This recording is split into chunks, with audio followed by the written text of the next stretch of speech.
Bismillahirrahmanirrahim. Bismillahirrahmanirrahim.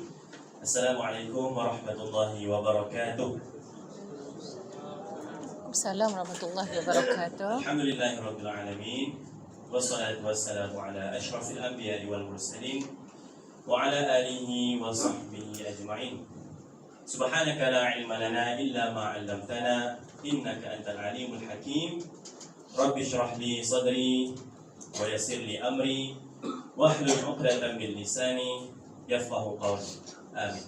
Alhamdulillah. Mari kita sama-sama panjatkan kesyukuran kehadrat Allah Subhanahu wa taala kerana dengan limpah kurnia dan rahmatnya dapat kita bersama-sama di pagi yang mulia ini untuk kita menyertai ataupun kita memeriahkan program kursus Express Manasik Haji untuk kali yang kedua ini, insya-Allah. Baik, jadi saya mengucapkan selamat datang kepada seluruh bakal tetamu Allah yang hadir pada hari ini untuk kita mengambil sedikit daripada permata yang akan disampaikan daripada Ustaz Husnah sebentar nanti. Baik, jadi sebelum itu saya ingin memperkenalkan diri saya. Saya Muhammad Afif Safwan bin Muhammad Saufi selaku warusutia atau pengarah bagi program pada hari ini. Baik, jadi saya mengucapkan selamat datang kepada seluruh peserta yang hadir. Baik, insya-Allah objektif program kita pada hari ini saya nak bagi tahu sikit yang mana kita ataupun pihak kami menganjurkan program kursus Express Manasik Haji ini adalah sebagai satu cara untuk kami membantu bakal tetamu Allah yang insya-Allah akan terbang ke tanah suci bagi mengerjakan ibadah haji insya-Allah pada tahun ini. Baik, jadi saya memperkenalkan pengkursus kita pada hari ini. Pengkursus kita adalah Ustazah Hajah Husnah Yusof. Beliau merupakan pekta pengkursus ibadah haji tanah air bagi negeri Selangor dan merupakan pengurus bagi cawangan bagi untuk syarikat Johor Travel. Jadi beliau sudah mempunyai pengalaman lebih kurang dalam 18 tahun lah dalam membimbing ibadah haji. Jadi saya rasa ini satu peluang yang sangat berharga untuk kita semua untuk dapat menuntut ilmu daripada Ustazah Hajah Husnah Yusof yang banyak pengalamannya, insya-Allah.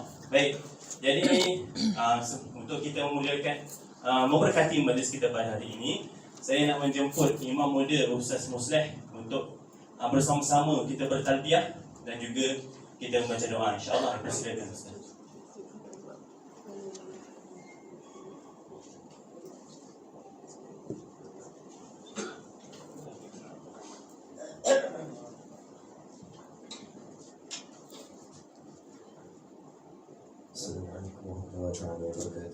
Assalamualaikum warahmatullahi wabarakatuh.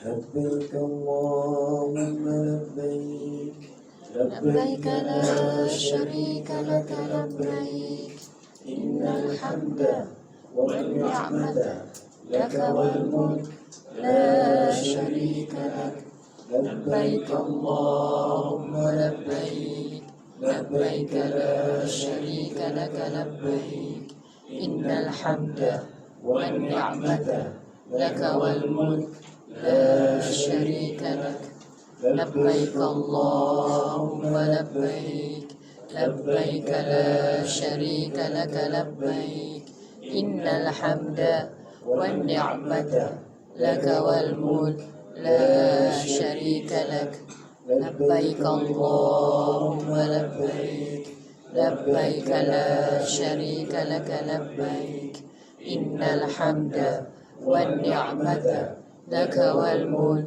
لا شريك لك لبيك اللهم لبيك لبيك لا شريك لك لبيك إن الحمد والنعمة لك والملك لا شريك لك لبيك. أعوذ بالله من الشيطان الرجيم. بسم الله الرحمن الرحيم. الحمد لله رب العالمين الرحمن الرحيم مالك يوم الدين. قال ربكم ادعوني أستجب لكم. أعوذ بالله من الشيطان الرجيم.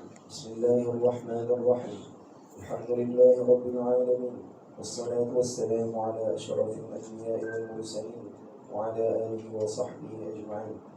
اللهم صل وسلم على سيدنا محمد في الأولين والآخرين، وصل وسلم على سيدنا محمد في الملأ الأعلى إلى يوم الدين، وصل وسلم على سيدنا محمد حتى ترث الأرض ومن عليها وأنت خير الوارثين. اللهم اجعل جمعنا هذا جمعا مرحوما، وتفرقنا من بعده تفرقا معصوما، ولا تجعل اللهم فينا ولا معنا شقيا ولا مطرودا ولا محروما. ربنا عليك توكلنا وإليك أنبنا وإليك المصير. آمين يا اللهم طول أعمارنا وصحح أجسادنا وثبت إيماننا ووسع أرزاقنا وحسن أخلاقنا ونور قلوبنا وقبورنا برحمتك يا أرحم الراحمين. اللهم اجعلنا من أهل الخير، واجعلنا من آمين أهل يا الله. البركة، آمين آمين واجعلنا من أهل المغفرة. آمين يا اللهم الله. اجعلنا من أهل الجنة، واجعلنا من أهل الفردوس الأعلى برحمتك يا أرحم الراحمين. اللهم اجعل مجلسنا هذا مجلسا مباركا لأصحابنا وأهلنا وجيراننا وضيوفنا برحمتك يا أرحم الراحمين. ربنا ظلمنا أنفسنا وإن لم تغفر لنا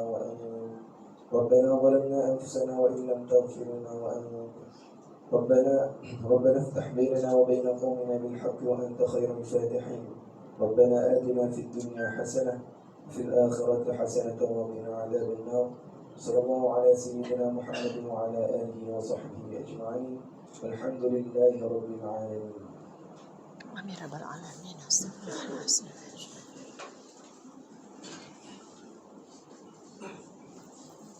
Amin amin amin ya rabbal alamin. Terima kasih kepada Imam Muda Ustaz Musleh di atas talbiyah dan juga bacaan doa sunat tadi.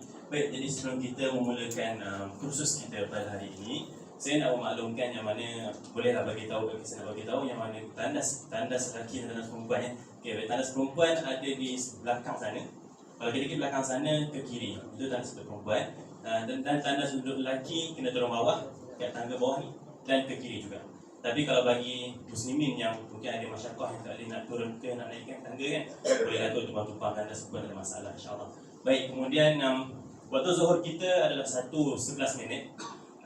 Kemudian okey, sebelum kita mulakan kursus kita, saya nak mengajak semua yang mana kita sama-sama memperbetulkan niat kita. Kita datang untuk menuntut ilmu kerana Allah Subhanahu Wa Taala. Kita cuba untuk memberikan yang terbaik. Kita fokus yang terbaik, kita ambil ilmu, kita tadah ilmu daripada Ustazah Hajah Husnah pada hari ini.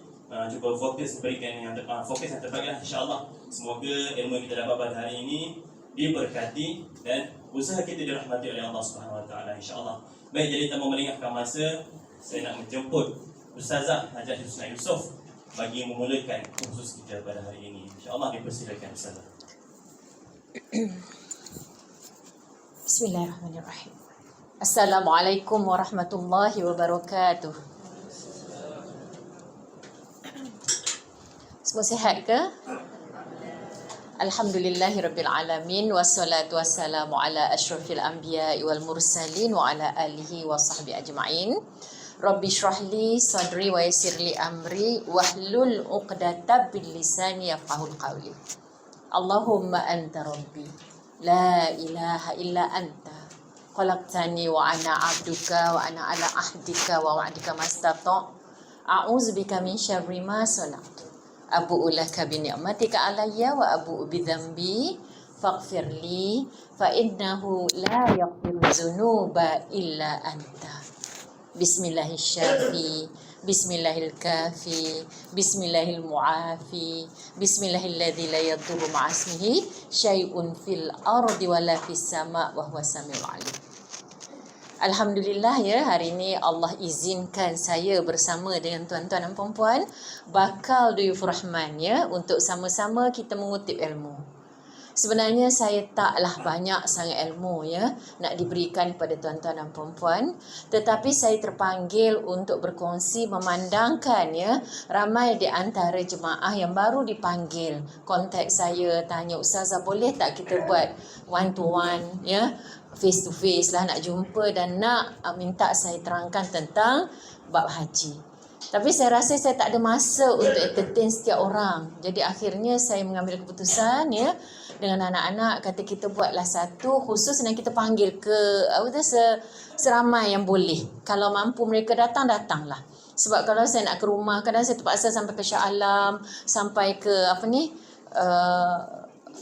itu ke mana kita Bang Cik? Shah Alam lah Kemuning. Kota Kemuning.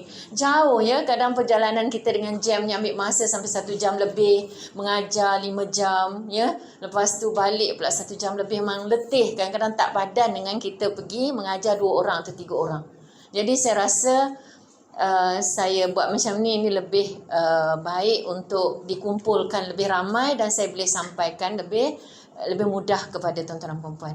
Dan saya sendiri pun ada sedikit masyakkah ya, suami saya sekarang dalam keadaan stroke ya.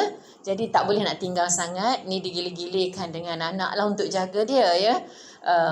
Doakan dalam majlis ilmu ni, salah satu doa titipkanlah sedikit ya untuk suami saya, semoga dia dapat pulih dengan sempurna insya-Allah ya.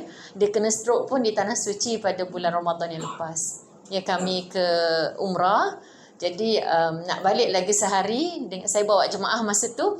Tapi Allah kata, saya ingat saya, itulah ya, Allah kata duduklah dulu ya. Saya di sini, saya pegang sebenarnya mungkin ada dalam hati saya tu detik tu. Doa. Tanah suci Mekah ni janganlah. Kalau kita kata kita berdoa, memang Allah akan bagi dengan apa cara sekalipun. Ni saya nak pegang. Dia kata, doa ni astajib lakum. Jadi masa saya bawa jemaah tu, dalam hati saya dah nak balik pada 21 bulan Ramadan. Dalam hati tu terdetik, ya Allah, kalaulah boleh duduk 10 hari lagi kan? Kalaulah boleh duduk 10 hari lagi, seronoknya nak raya dekat Mekah, nak dapatkan 10 hari Ramadan lagi, nak qiyamul lail ya.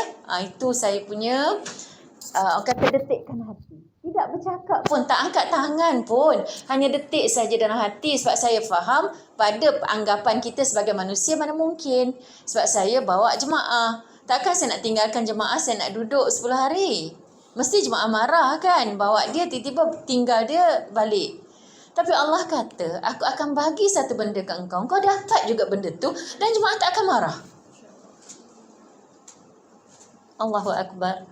Memang sehari sebelum balik, suami saya yang elok-elok semalamnya, elok-elok tak ada apa-apa. Malam tu dia demam lah 2-3 hari. Saya naik kat bilik dia tak pakai mask. Kalau siang saya jumpa, dia pakai mask. Bila saya pergi je ke bilik, dia buka mask, nampak mulut dia sengit je. Mulut dia sengit, yang lain tak ada apa-apa. Saya bawa terus pergi hospital, lambat kot dia punya proses tu. Dari jam 9 sampai pukul 3 baru dia nak buat CT scan bagai semua. Dia punya tangan dah tak boleh nak buka. Dia punya kiri dia semua dah tak ada sensor dah. Ya, jadi kiri lah. Tapi Alhamdulillah, memory dia masih kuat. Percakapan dia pun masih okey. Dan doa daripada jemaah, daripada kawan-kawan semua. Alhamdulillah dia dalam proses pemulihan lah sekarang ya. Di Hospital Sultan Abdul Aziz Shah. Hospital pengajar UPM. Belakang Hospital Serdang. Bukan Hospital Serdang ya. So memang di situ stroke rescue lah. Yang memang baru dibuka kat sana. Alhamdulillah semua dipermudahkan. Tapi memanglah saya duduk 10 hari di sana, tambah lagi 4 hari beraya di sana. Hanya berdua saja di hospital. Walaupun saya tak boleh nak buat qiyam, tak boleh nak betul-betul berimamkan imam di masjid. Tapi Allah kata 100,000 pahala bukan dengan cara solat saja. Ya? Berabdilah, berbaktilah kepada suami, insya-Allah mungkin dapat lebih lagi. Wallahu a'lam. Saya doakan yang terbaiklah untuk saya dan juga suami dan semua jemaah juga insya-Allah. Amin. Ya. Nampak tak betapa kecilnya rasa itu di bumi Mekah. Jangan buat main. Ya, Allah kata tak apa aku bagi. Itu satu contohlah ya. Satu contoh. Banyak contoh yang saya lalui sendiri. Ada yang ya macam ni kita nak kata takkan kita tak reda. Bila jadi macam ni kita kena reda juga. Sebab benda tu datang dari dalam hati kita. Jadi macam tu ya Allah. Terus saya terdetik dalam kepala saya, ya Allah, Engkau Maha Agung, Kau bagi apa yang aku minta. Hanya caranya saja bukan seperti mana yang kita nak, tapi kita tak nyatakan benda tu kan. Allahu Akbar. Allah tahu yang lebih baik untuk kita. Wallahu a'lam. Ya.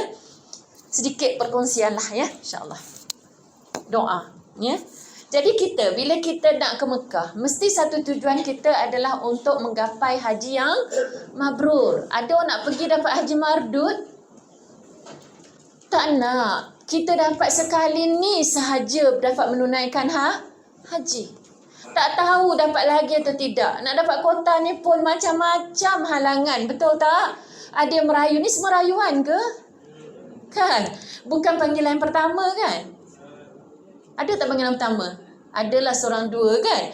Tapi yang lain tu rayuan. Tapi Allah kata, aku nak jemput engkau dengan apa cara sekalipun. InsyaAllah engkau akan dijemput. Ya? Jadi insyaAllah ya, selagi tak naik kapal terbang, tak turun tu, doa jangan berhenti. Ya? Doa jangan berhenti. Jadi apa yang kita nak adalah haji yang mabrur. Itu matlamat kita yang pertama. Tak mau yang lain dah. Tak dapat yang lain tak apa dulu. Tapi haji mabrur sebab kita tahu laisa lahul jaza'u ilal jannah. Haji yang mabrur tidak ada balasannya melainkan syurga. Itu je kita nak. Apa lagi kita nak dalam hidup kita? Bila saya tengok suami saya duduk terbaring macam tu, menangis dia tak pernah menangis, tapi bila dia dalam keadaan itu, selalu air mata meleleh.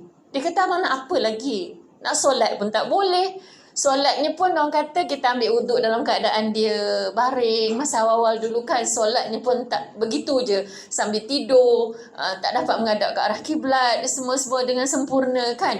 Padahal dia dah tak ada apa lagi. Sekarang nak sihat dan nak melakukan ibadah dengan sempurna. Dah tak rasa dah apa lagi yang kita nak dalam hidup kita. Ya. Jadi prasyarat untuk kita dapat haji mabrur ni, satu, Allah ni suka yang baik. Jadi bila Allah suka yang baik dan menerima hanya yang baik, kita kena ingat bila kita pergi itu niatnya juga kena baik. Perbelanjaan yang kita gunakan untuk mengerjakan haji itu juga daripada perbelanjaan yang halal. Kalau boleh jangan ada yang syubhah. Jangan ada yang horor. Kalau ada khilaf, banyaklah juga sekarang ni kan, yang suka main saham, suka dengan Bitcoin semua. Macam-macam lah, saya pun tak faham sangat ya. Allahu Akbar. Kita cari dulu yang betul-betul yakin jelas halal. Ya, insya-Allah ya. Yang kedua, wa atimul hajja wal umrata lillah. Sempurnakan haji dan umrah itu lillahi ta'ala. Tidak ada yang lain. Perbetulkan niat. Bukan yang lain-lain. Yang lain-lain dia akan mendatang. Ya. Perbetulkan niat kita dengan Allah, kejar Allah, dunia akan kejar kita ya. Kemudian seterusnya kita tahu bahawa haji ini beberapa bulan dimaklumi. Berapa bulan haji? Bermula dari Syawal, Zulkaidah dan 10 hari dari bulan Zulhijjah. Maknanya 2 bulan 10 hari. Ya. Jadi di situ katanya tu barang siapa yang menetapkan niatnya dalam bulan itu akan mengerjakan haji, maka tidak boleh rafas. Ya, rafas itu melakukan perkara yang ada kaitan dengan jantina, luca-luca, yang menaikkan syahwat, semua tu dia elakkan. Kemudian tidak berbantah-bantahan, maksudnya tidak jidal. Tidak jidal ni tidak bertengkar. Sebab orang-orang manusia ni memang Allah dah tahu dah, sebab tu disebut ya, kita ni tengok apa kat orang memang semua tak betul. Ya, kalau boleh semua benda nak tegur. Tapi ingat dalam mengerjakan haji ni jangan rafat, jangan fusuk, jangan jidal. 3 benda tu tolonglah jauhkan. Ya, tak payah sibuk pasal orang lain. Sebab sangat-sangat Ustazah jumpa ya, pengalaman Ustazah bersama dengan jemaah hampir 18 tahun ya. Memang itulah yang selalu timbul. Ada saja dia nak komen, dia nak komplain. Tabung haji ni apalah, sepatutnya buat macam ni lah. Kenapa you buat macam ni? Oh, kita baru pergi sekali. Kita dah mula bising kenapa tak buat macam ni. Tabung haji tu apa macam-macam cara dah diaturkan. Macam-macam dengan ISO-nya disusun ya, untuk memastikan jemaah mendapat yang terbaik. Dan tahun lepas alhamdulillah tabung haji mendapat bimbingan terbaik ya, dianugerahkan bimbingan terbaik tu anugerah dunia tu ya, bukan anugerah daripada Saudi sahaja tu ya. Jadi Dia cuba sedaya upaya. Kita nak komplain. Ingat ya, dalam perjalanan haji kita ada tanggungjawab kita dengan Allah. Sebagai jemaah haji, tanggungjawab kita dengan Allah. Tabung haji juga mempunyai tanggungjawab dengan Allah. Pembimbing juga ada tanggungjawab dengan Allah. Dan setiap orang akan jawab. Kita bimbang, kita sibuk pasal urusan orang lain, sehinggakan urusan kita dengan Allah tidak selesai. Timbul isu asyik duk cari pasal dengan orang. Ya, dengan driver bas pun nak cari pasal. Bas lambat pun ditendangnya bas. Harap-harap tak ada kat sini ni, saya bagi contoh ni. Nak bagi kita, ya ada ke? Sebenarnya ada. Macam mana persediaan hati kita tu untuk pergi menunaikan haji. Ya, ada yang pegang leher ni, driver bas ni ya. Adalah benda yang tak kena dengan dia, kena berdiri ke, saat lagi muasasah so masuk. Orang yang pernah pergi haji tahulah macam mana keadaannya. Walaupun bas tu 40 orang, dapat kat muasasah, dia kata masuk. Sampai dah sendat dalam tu, dia suruh masuk lagi. Ya, itu macam mana? Ada setengah-setengah tempat memang tabung haji tak ada hak untuk buat apa-apa pun. Ya, tambah-tambah perjalanan Arafah, Muzdalifah, Mina semua diuruskan oleh muasasah. Tabung haji sebagai pemudah cara sahaja. Ya, okey, baik. Kemudian dia kata juga sesiapa yang menunaikan haji dan menjaga kesejahteraan Muslim yang lain dari lisannya. Dia kata jaga lisan tu dan juga tangannya, maka akan diampunkan dosa-dosa yang telah lalu. Kita dengan rakan-rakan sebilik. Ya, kita sama-sama jemaah. Mereka duyufur rahman, kita juga duyufur rahman. Jagalah duyufur rahman. Itu tetamu Allah. Layanlah tetamu Allah. Melayani tetamu Allah tu pahalanya besar. Sebab tu disebut Allah akan ampun dosa-dosanya yang lalu. Jangan sampai tetamu Allah yang lain menitiskan air mata disebabkan mulut kita, disebabkan perbuatan kita. Benda kecil ya, kadang-kadang baldi saja pun sampai boleh menyebabkan orang lain nangis. Sebab sabun je pun. Banyak lagi benda besar yang kita nak fikirkan, ya, nak buat, ya. Pernah saya duk jaga jemaah ni. Ada jemaah, dia dah simpan air dalam baldi. Musim panas, air buka tu panas siang malam pagi petang. Ya, jadi makcik ni dah siap, dah simpan air dalam baldi, tutup elok-elok. Dapat kat orang ni, dia bangun pagi awal-awal, dia ambil air dalam baldi tu, dia mandi. Lepas tu tak digantikan balik. Makcik tu nak, tak ada. Tu kan saya kata baldi je pun. Ada seorang pinjam baldi, 3 hari dia gendam kain. Orang nak pakai.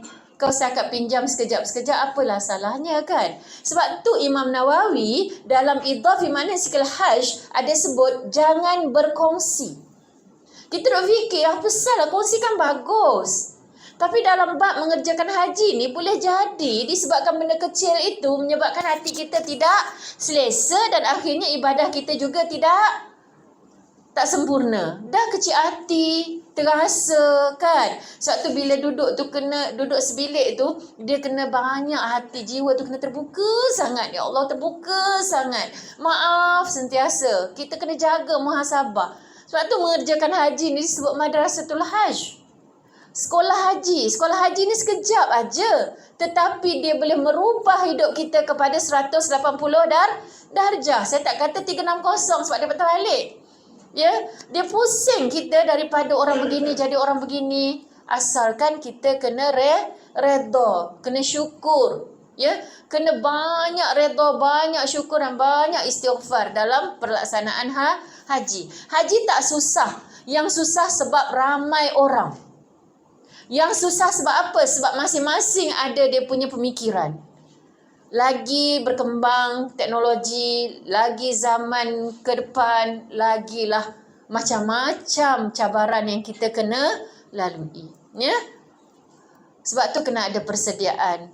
Kemudian disebut lagi khuzu anni manasikakum, kalian ambillah dariku, ya, cara dan kaedah untuk mengerjakan haji. Ini yang kita belajar sekarang ni. Kita nak buat haji, biarlah yang mengikut cara yang diajar oleh Rasulullah sallallahu alaihi wasallam. Tapi jangan pula bila kita dah belajar sesuatu dari seorang guru, orang lain buat walaupun betul kita kata apa, tak ikut sunnah. Oh, dia tak ikut sunnah tahun lepas dalam Facebook. Bergaduh-gaduh, berbalah-balah.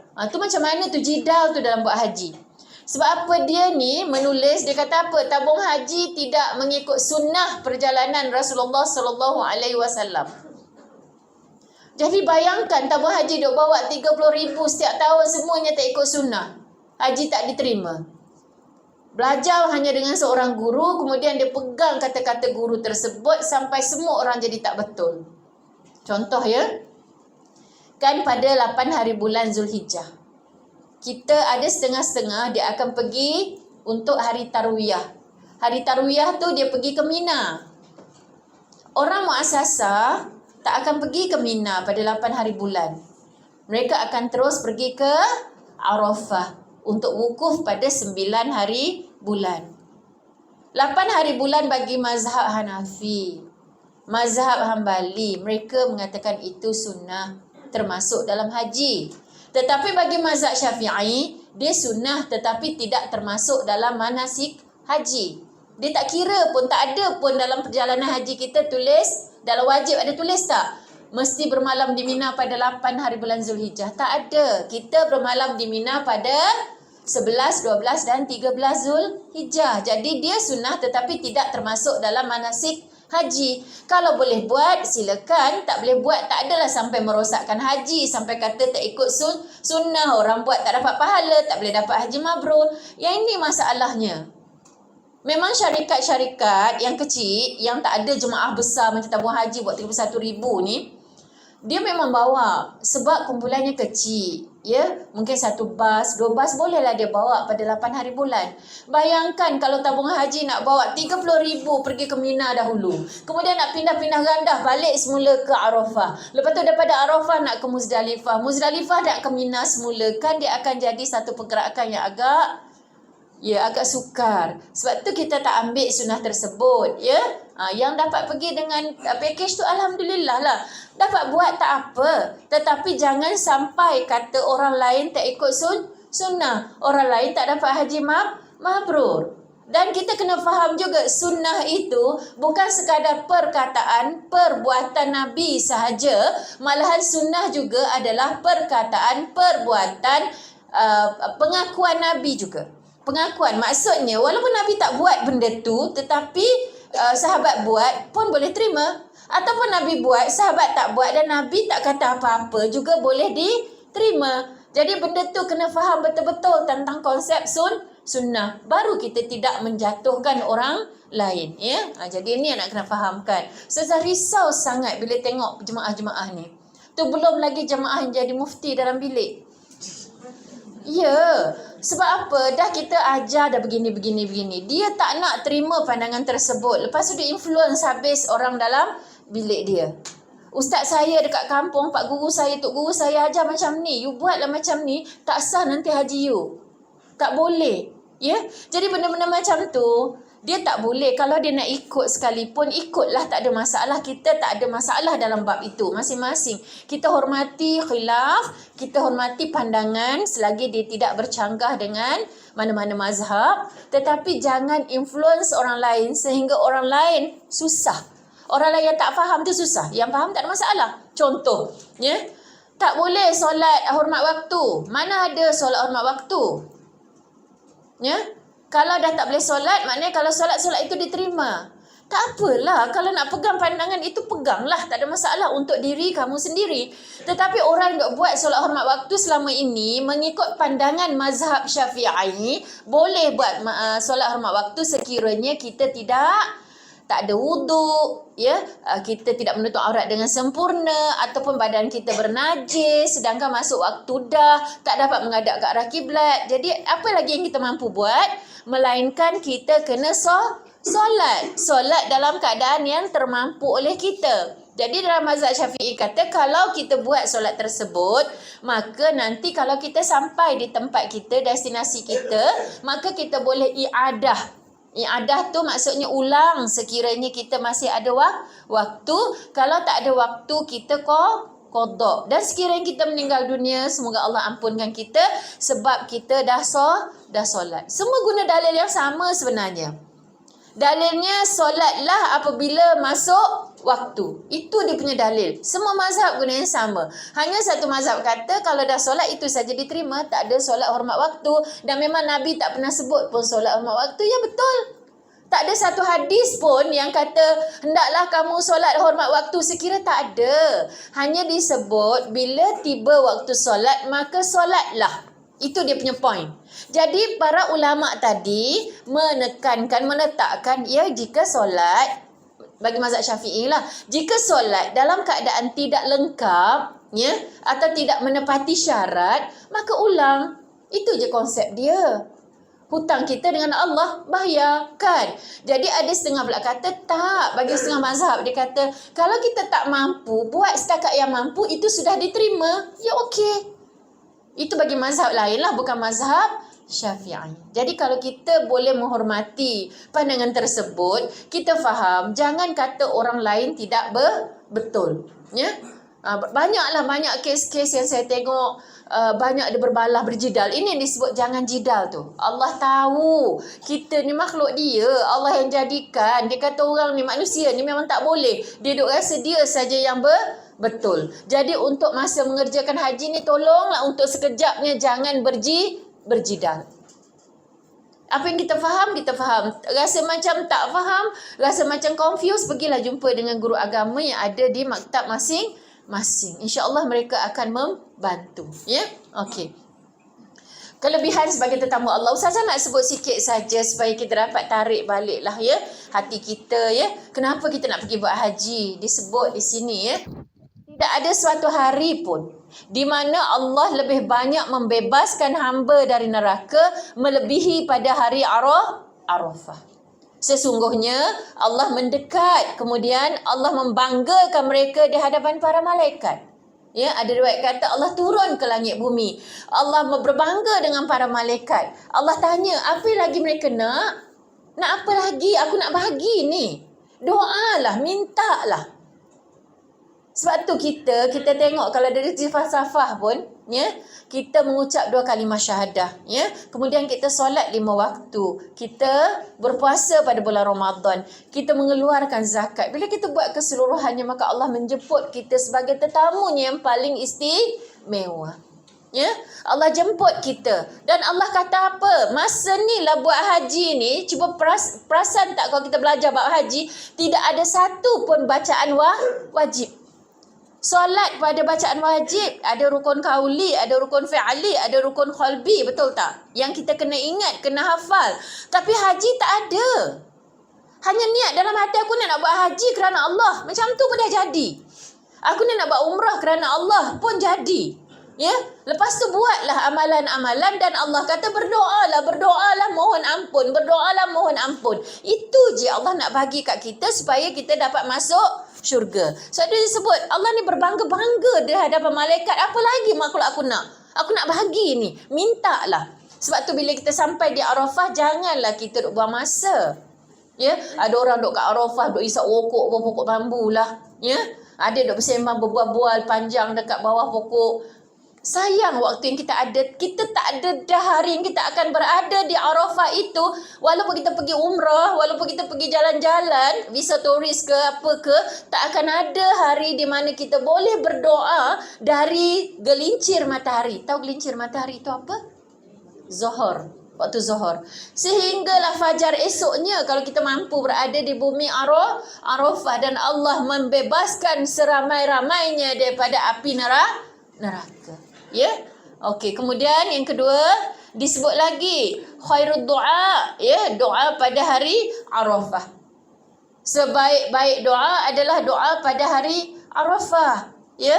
Dan yang ketiga disebut masa kita nak bergunting tu, masa kita nak bersyukur tu. Nabi dah doakan kita lama dah. Nabi kata, Allahummarham al-muhalliqin.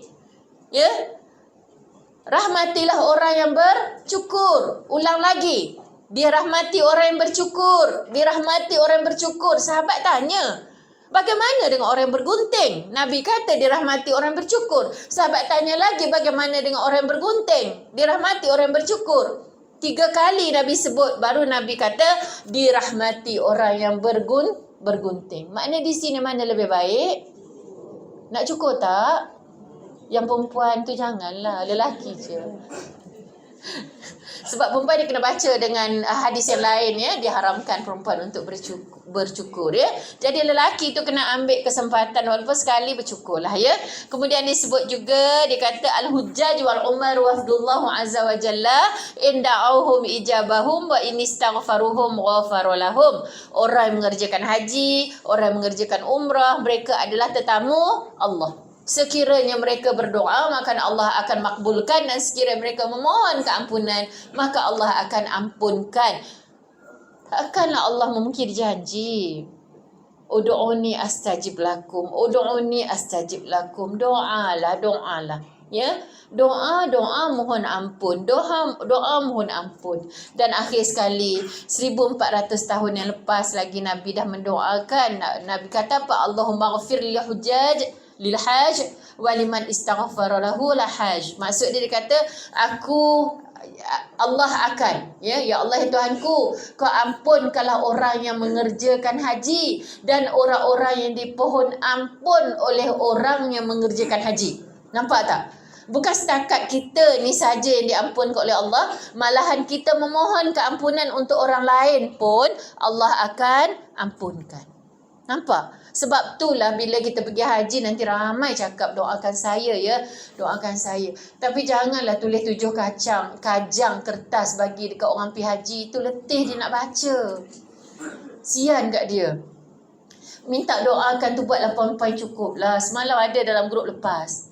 Dia kata, Ustazah, saya nak kena baca ke 7 muka surat doa yang diberikan oleh sahabat saya? Allahu Akbar. Tak mampu kita ya. Tambah sekarang nak duduk depan Kaabah lama-lama kena halau bila ramai sangat ya. Jadi kita hanya boleh berdoa, ya Allah ya Tuhanku, sahabatku sekian menyampaikan memohon aku untuk berdoa padamu ya Allah ya. Ya Allah, kau makbulkanlah segala permintaannya ya Allah. Kau lebih tahu apa yang ada dalam hati mereka ya Allah. Aku tak tahu. Sekiranya baik apa yang diminta oleh mereka ya Allah, kau makbulkanlah. Sekiranya itu tidak baik, kau gantikanlah dengan sesuatu yang lebih baik untuknya ya Allah. Nampak? Maknanya kita dah tak tahu. Kita tak boleh nak baca keseluruhan ya. Kalau sikit-sikit lagi, ya Allah, dia mohon padamu ya Allah supaya kau jadikan anak-anaknya anak yang soleh ya Allah. Ya Allah, kau kumpulkanlah mereka semua dalam syurga-Mu ya Allah. Maknanya boleh dalam bahasa yang mudah, yang senang kita ingat, kita doalah dia. Sebab memang telah pun dikatakan di situ, Allah akan mengampunkan dosa orang yang mengerjakan haji dan orang yang dipohon ampun oleh orang yang mengerjakan haji. Jangan lupa doakan saya juga. Ya, insya-Allah. Baik. Okey, seterusnya sejarah ringkas baca sendirilah nanti ya, insya-Allah ya. Siapa yang tak pernah pergi Mekah, tak pernah pergi umrah, angkat tangan. Kalau ramai yang tak pernah pergi umrah, saya terang secara mendalam lah. Tapi kalau ramai, tak adalah saya nak terang betul-betul kan. Bab tawaf tu, sebab orang yang pergi umrah, tawaf sa'i tu sama je dengan haji ya. Tetapi kalau yang tak pernah pergi, mungkin saya akan lebihkan sedikit lah ya. Okey, yang betul-betul tak pernah pergi umrah angkat tangan. Berapa orang? Tinggi sikit. Oh, jadi yang lain semua dah biasa pergi umrah ya. Jadi dalam tak sampai 10 orang yang tak pernah pergi umrah, insya-Allah semoga dipermudahkan. Okey, yang tak pernah kursus haji langsung. Yang tak pernah langsung, walaupun kursus asas tak pernah, ya. Yang tak pernah kursus haji langsung, angkat tangan. Oh, tak ramai. Semua dah pernah pergi kursus haji dah. Ya. 20 tahun dulu pergi. Tak apa, insya-Allah. Dia sikit je beza dia. Mungkin lupalah, ya. Okey, yang ikut sikit-sikit tak cukup pun kursus asas haji tu. Kalau ada 13 siri tu, dia ikut 2-3 siri. Jangan angkat tangan. Okey, baik. Yang tak ikut langsung, tadi dah angkat tangan dah. Yang ikut tapi melalui YouTube saja. Tak sempat nak ikut secara bersemuka, ikut YouTube aja, ya. Okey, ada yang ikut secara face to face? Belum? Ada. Okey, baik. Tak apa. Jadi sepatutnya yang mana dah tu tak payahlah datang lagi. Refresh. Okey, baik. Baik ya. Jadi sekarang kita masuk kepada pengertian haji dan umrah, ya. Baik, kita faham haji. Ada ramai tadi Ustazah tanya tadi yang dah pernah pergi umrah. Bukan yang pernah. Memanglah, ya. Hanya yang angkat tangan tak pernah pergi umrah tu tak sampai 10 orang. Maknanya ada kat sini ni semua yang dah pernah pergi umrah. Okey, beza dia tak banyak, ya. Haji ni mengunjungi Baitullah Al-Haram di Mekah pada bulan-bulan haji. Dan umrah dia kata pada bila-bila masa. Jadi orang yang nak kerjakan umrah boleh pergi bila pun. Bulan awal sekali bulan apa? Muharram. Akhir sekali bulan Zulhijjah. Jadi kalaulah umrah boleh buat semua bulan tu. Tapi haji dia hanya boleh berniat haji adalah bermula pada bulan Syawal, 1 Syawal sehinggalah sebelum fajar 10 hari bulan Zulhijjah. 2 bulan 10 hari. Itu saja disebut bulan haji. Umrah musim haji pun dia boleh buat lagi. Sebab itulah kita belajar bab haji ni, cara-cara mengerjakan haji. Cara mengerjakan haji ada 3. 1 haji ifrad. Ifrad mengerjakan umrah dahulu pada bulan haji. Kemudian habis saja haji baru kita buat umrah. Itu adalah ifrad. Kalau tamattu' kita masuk buat umrah pada bulan-bulan haji. Dekat nak wukuf baru kita niat haji. Umrah dahulu, haji kemudian. Itu adalah haji tamattu'. Dan yang ketiga haji qiran. Haji qiran ni kita gabungkan. Maknanya gabungkan niat dua-dua sekali. Sahaja aku mengerjakan haji dan umrah, saya ajar ya, bukan betul-betul. Sahaja aku mengerjakan haji dan umrah dan aku berihram untuk kedua-duanya kerana Allah Ta'ala. Maksud kita gabungkan dua-dua sekali menjadi haji qiran. Ya? Itu yang dirancang. Kita rancang dari awal lagi kita memang nak gabung. Tapi ada juga haji qiran yang tidak digabung. Maksud haji qiran yang tidak digabung tapi tidak sengaja. Makna tidak dirancang, tidak dirancang. Kita niat awalnya nak buat haji tamattu'. Kita niat umrah. Masuk ke Mekah tak boleh buat umrah, mungkin sakit. Ya, mungkin sakit. Jadi bila sakit, dia tak boleh nak tawaf, tak boleh nak sa'i sampailah hari nak pergi wukuf di Arafah. Pada ketika tu semua orang nak pergi buat haji. Dia pun niat haji. Bila dia niat haji, masuklah haji itu ke dalam umrah, jadilah hajinya haji qiran yang tidak dirancang. Dia boleh jadi pada wanita-wanita yang kedatangan haid, dapat penerbangan akhir. Ya, contohnya lagi 2 minggu nak wukuf. Dia pun masuk niat umrah, dah suami bincang-bincang kita buat tamattu' lah. Dua-dua pun niat umrah. Dah niat umrah, elok sampai kat Jeddah, isterinya datang period. Nak jadi cerita, jenis period ni period panjang. Sampailah hari nak pergi wukuf di Arafah, belum lagi suci. Nak buat macam mana? Orang nak pergi buat haji dah. So dia pun niat haji. Bila niat haji, secara otomatik haji itu akan masuk dalam umrah. Jadilah hajinya haji qiran. Haji qiran yang tidak dirancang. Faham ya? Dia boleh jadi haji qiran walaupun kita berniat tamattu'. Okey? Baik. Hanya sekarang ni kita nak buat pilihan. Nak haji apa? Sampai saat bilakah kita boleh membuat keputusan untuk buat haji apa? Sampai bila? Sampai kita nak sampai ke mikot tu. Masa tu kita masih lagi boleh bertukar-tukar fikiran. Tapi jangan tukar macam ni. Mula-mula dia niat dah. Dia cakap dengan kawan dia, ada ni kes ni ya. Kita buat haji tamattu' Cik dia pun pakat lah makcik ni. Sahaja aku bacalah doa, bacalah apa ni niatnya. Berniat beria dah. Sahaja aku mengerjakan umrah dan aku berihram dengannya kerana Allah Ta'ala. Tiba-tiba lagi member seorang tu kata apa? Aku nak buat haji ifrad. Dia kata, kita buat haji ifrad lah. Cop tukar. Dia pun niat sahaja aku mengerjakan haji kerana dan aku berihram dengannya kerana Allah Ta'ala. Apa akan jadi dekat dia? dia akan jadi haji kiran. Dah tak pasal-pasal dia kena bayar dam, dia kena jaga larangan ihram, dia tak boleh tawaf umrah, dia tak boleh sa'i umrah, dia tak boleh buat semua pekerjaan haji lagi. Ya, sebab nak tawaf haji belum masuk waktu. So dia dahlah kena bayar dam dan kena jaga larangan ihram sebagaimana orang buat haji ifrad. Sebab niat ni tidak boleh main. Once kita niat, itulah yang kita kena pegang dan tidak ada cop. Ada yang buat umrah ni, buat umrah sunat ni kisah-kisah buat umrah lah. Dia dah pergi niat dah di Tanaim, balik-balik malas nak buat. Dia boleh buat malas nak buat, balik salin baju balik. Tak boleh. Once kita sudah berniat ihram, kita sudah masuk dalam ihram, tidak akan keluar kita dari ihram selagi kita tidak menyelesaikan rukun umrah. Duduklah. Kalau macam tu, kita balik kita dalam keadaan masih lagi berihram. Kalaulah orang biasa, orang perempuan ni bertahan sikit lah. Kalau orang lelaki balik dalam keadaan berihram, jadi wali nikahkan anak, tak sah nikah anak dia.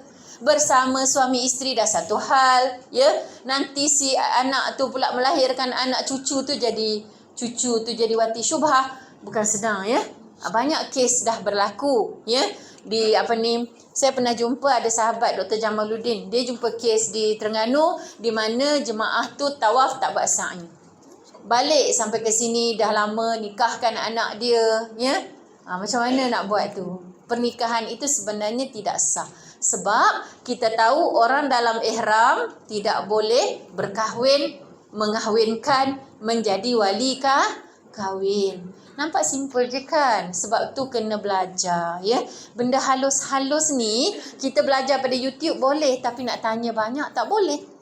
Jadi yang halus-halus tu kena berdepan juga. Tanyalah, ya. Jangan anggap soalan-soalan simple itu soalan biasa. Sebab soalan-soalan tu lah sebenarnya yang akan menentukan. Ya, banyak kes yang saya jumpa tanya soalan kecil je. Tetapi sebenarnya soalan yang kecil tu menyebabkan umrah dia tidak sah. Ni ramai sekarang ni rajin buat umrah DIY, ya. Boleh je, tak ada masalah kalau dia ada ilmu yang mantap, ya. Tapi pergi buat DIY, sibuk dengan lokasi rumah, duk cari nak buat booking bilik, sagi bilik belum tentu nak dapat, tak dapat. Jadi dari segi ibadah tu dia sendiri tak berapa nak concentrate, ya. Belajar pun melalui YouTube saja. Ya, banyak kes jemaah dia masuk ke Mekah tanpa berniat ihram. Sebab apa? Dia kata apa? Saya ni dalam keadaan haid. Seorang haid tak payah niat. Sedangkan, ya, mengikut hukum, sekiranya, ya, di dalam hati tuan-tuan dan puan-puan ada niat untuk mengerjakan haji ataupun umrah, maka wajib kita berniat ihram apabila kita mula melangkah mikot yang awal, mikot yang asal. Contoh, kalau kita dari Kuala Lumpur terus ke Mekah, mikot kita adalah di Qarnul Manazil. Kalau kita dari Madinah ke Mekah, mikot kita di Bir Ali. Kalau kita dari London, mikot kita di Juhfah. Kalau kita di selatan daripada Yaman, mikot kita di Yalamlam. Kalau kita dari Iraq, mikot kita di Zatu Irqin. Itu semua adalah mikot-mikot asal yang kita akan langkah. Ya, sama ada melalui kapal terbang, melalui kapal laut. Kita kena niat walau apa keadaan sekalipun. Kalau dalam hati kita memang ada niat nak melakukan haji maupun umrah. Jadi kalau orang yang pergi dengan sendiri tu, tak belajar betul-betul, dia kata saya period, saya tak payah niat dulu. Nanti bila saya dah bersih, saya akanlah pergi ke Tanaim ke Ja'ronah untuk berniat ihram. Ya, jadi benda tu bukan main, ya. Okey, sah umrah dia, tetapi hukumnya berdosa dan dia kena bayar dam tertib, iaitu dam seekor kambing. Itu pun kalau dia tahu. Masalah kita bukan masalah bayar dam. Dam boleh kita bayar, tapi dosa kita dengan Allah Subhanahu wa ta'ala takkan hilang melainkan kita bertaubat, ya. Kalau kita tahu salah, boleh kita bertaubat. Kalau tak tahu salah, macam mana, ya? Itu belum lagi yang kes di mana. Ingat, ya, bila saya bercakap ni, setiap biji butir yang saya cakap tu sebenarnya ada ilmu dia, ya. Kena catat, ya. Okey, baik. Contoh, kalau seorang tu dia tawaf. Ada kes macam ni, ya. Ni kita jumpa. dia duduk sebelah dengan jemaah saya. Dia cakap, dia cerita dekat jemaah saya tu, cerita dia gembira, bukan cerita nak tanya soalan. Dia kata semalam, saya setiap kali saya buat umrah kan, saya dapat pegang Kaabah. Setiap kali saya buat umrah, saya dapat pegang Kaabah. Jadi dia cerita dengan keadaan dia seronok.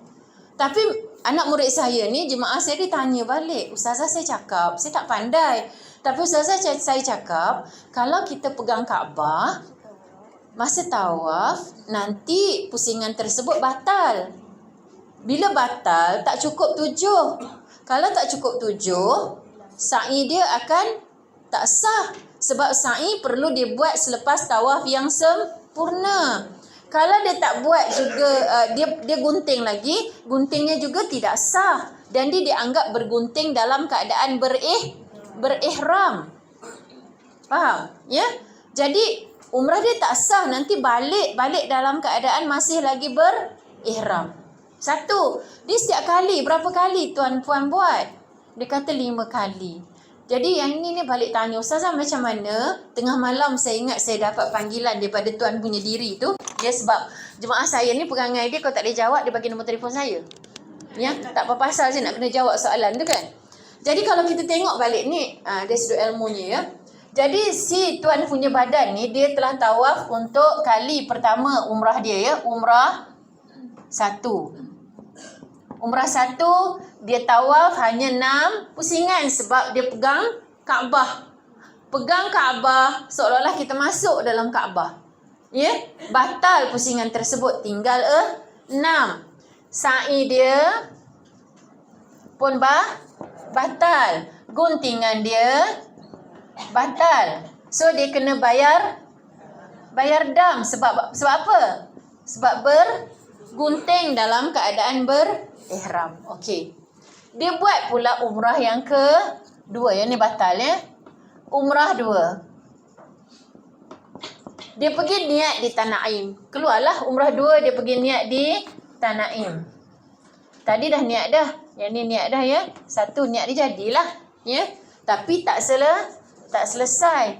Umrah yang kedua, dia niat di Tanaim. Ni umrah 2. Dia niat di Tanaim, niat dia jadi tak?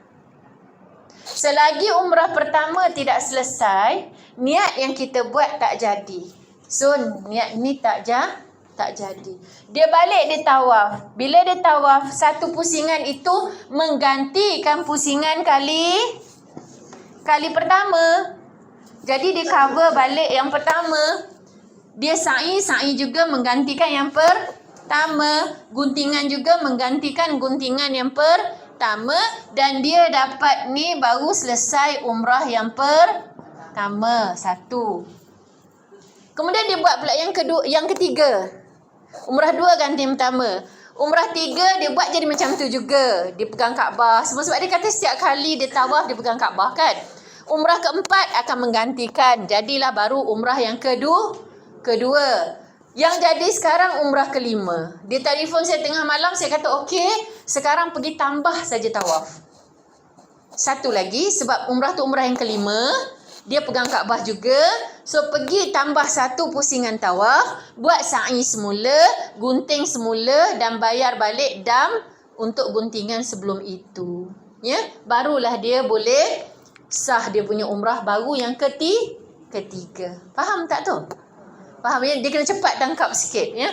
Jadi nampak tak di sini, kalau dia tak cakap, kalau dia tak bersembang, ni semua kerja Allah lah, Allah nak gerakkan hati ya. Dan dia balik dalam keadaan itu, dia balik dalam keadaan macam mana tu? Masih berihram dan dia tak tahu. Ya? Dia masih berihram dan kalau dia laki-laki, anaknya dia nak kahwinkan, ni orang muda tak apalah. Ya?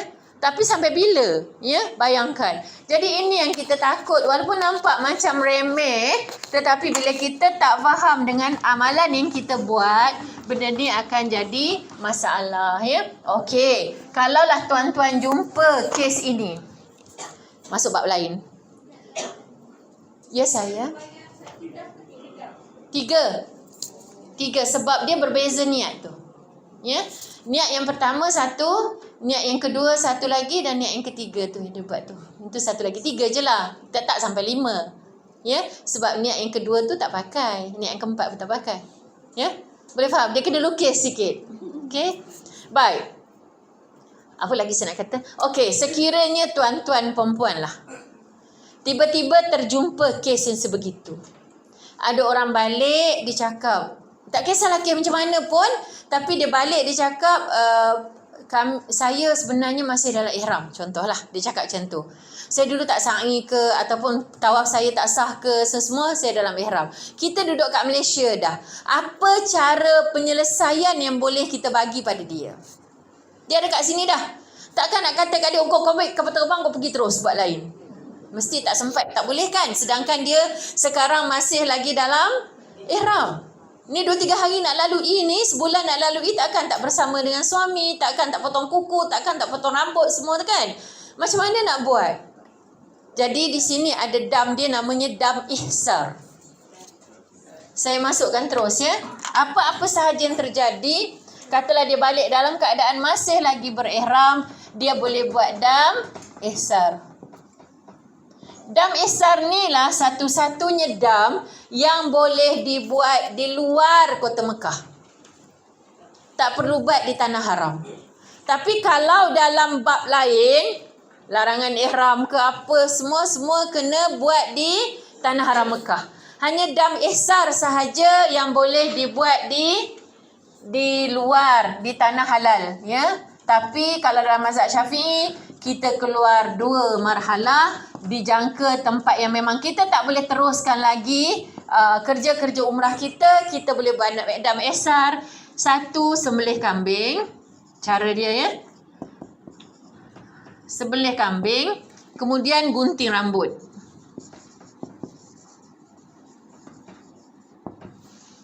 Ya, sembelih kambing ni dengan niat untuk membebaskan diri dari larangan ihram ya. Kita gunting rambut, lepas tu bebaslah kita dari larangan ihram. Nanti kita kena pergi semula ke Mekah, ada masa, ada duit, pergi semula ke Mekah, sambung balik kerja-kerja umrah kita yang belum selesai. Ini hanya sekadar untuk bebaskan diri dari larangan ihram sahaja. Namanya dam ihsar, dan daging itu hanya boleh diberi makan kepada fakir miskin. Kalau kita termakan, kita kena ganti beli balik 1 kilo ke 2 kilo yang kita makan tadi. Boleh faham setakat tu? Panjangnya cerita daripada bab pengertian haji dan umrah, ya. Okey, ni dia punya dalil ya. Dalil dia, walillahi 'alan nas hijjul baiti man istata'a ilaihi sabila, ya. Dan Allah SWT mewajibkan manusia mengerjakan ibadah haji dengan mengunjungi Baitullah, iaitu sesiapa yang mampu dan berkuasa sampai kepadanya. Dan sesiapa yang kufur, yang tak nak ikut, yang engkar, sesungguhnya Allah SWT Maha Kaya. Dia tak berhajat apa-apa pun kat kita. Kita nak pergi, itu punya pasal kau lah. Aku perintahkan kau pergi. Ada aku heran, lebih kurang gitulah kan. Jadi maknanya kita yang kena taat dengan perintah Allah Subhanahu wa taala. Wa atimul hajja wal umrata lillah. Sempurnakan haji dan umrah kerana Allah. Sebab itulah bagi ulama, dia mengatakan, ulama Syafi'i mengatakan bahawa haji dan umrah adalah wajib. Ya, wajib. Walaupun ada setengah mazhab lain dia letakkan bahawa umrah itu sunat muakkad. Tapi bagi kita ya Syafi'i, dua-dua wajib, sama je. Sebab wa atimul hajja war umrata lillah. Sempurnakan haji dan umrah kerana Allah satu level. Okey? Baik. Manfaat betapa ni baca kemudian lah ya. Ni tentang haji mabrur. Jadi pembahagian haji dia ada haji mabrur, haji yang paling tinggi dan istimewa, akan diampunkan segala dosa, mengekalkan ibadah hingga akhir hayat dan dijamin masuk syurga. Yang kita kejar yang ni lah. Sebab kita balik, kita terus dapat beramal, ya. Tak rasa macam malas nak teruskan. Sebab apa? Ini orang yang mendapat jaminan masuk syurga, haji mabrur. Kemudian haji maksus, hajinya sah, dan diampunkan segala dosa, tapi tak sampai peringkat mabrur. Haji makbul tu diterima lah, cukup-cukup, pas-pas, lulus, ya. Kemudian haji mardud, haji yang tidak diterima kerana kekurangan syarat-syarat dan rukunnya atau sebab-sebab yang lain, ya. Kita tak nak kalau boleh haji mardud ni, tak mau langsung, ya, dalam kamus hidup kita, ya. InsyaAllah doa banyak-banyak. Ya Allah, ya Tuhanku. Sebab tu kita baca doa, Allahumma ja'alhu hajjan mabruran wa sa'yan mashkuran wa zamban maghfuran wa amalan salihan makbulan wa tijaratalan tabur. Ada doa tu pada muka surat terakhir, tak salah Ustazah, ya. Ada, ya. Okey, baca selalu, jangan ditinggalkan, ya, insya-Allah. Ya.